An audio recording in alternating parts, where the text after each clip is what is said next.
પછી એક મોટી બારી દેખાશે, પછી થોડોક હાલવાનો રસ્તો ચામુંડામાનું ગુફામાં મંદિર આવશે, નીચે ખોડિયાની સ્થાપના 262 નીચેના ભાગમાં પગથિયા છે.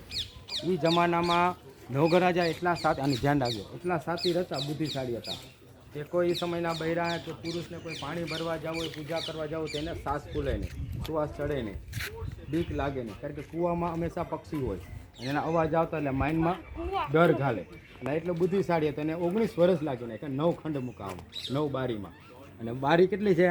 પગથિયા એટલા ચોડા છે, 15 ફૂટના. અહીંથી જાય આખું આ જે છે એ અંડરગ્રાઉન્ડ. નીચે તમે જાઓ તો તમને કોઈ ડર નહીં, કોઈ હવાની જરૂર ના પડે, એટલી ઠંડારા રૂમ જેવા ABCD જેવા.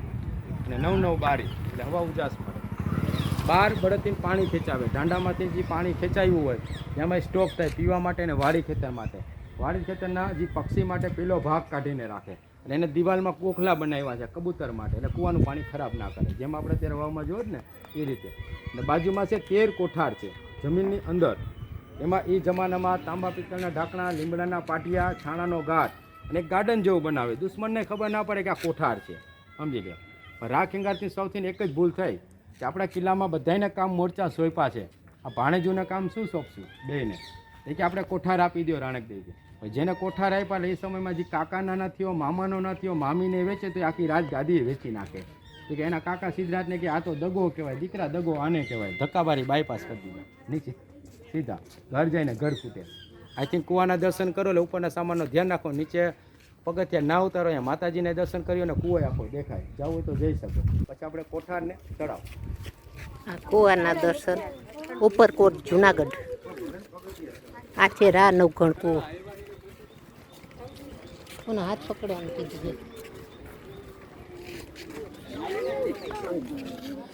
ચક્કર આવે. આ કૂવાના દર્શન છે.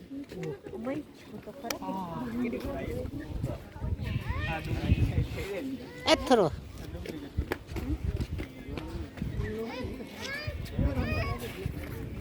નીચે જવાનું છે. આ કૂવો છે જુનાગઢ.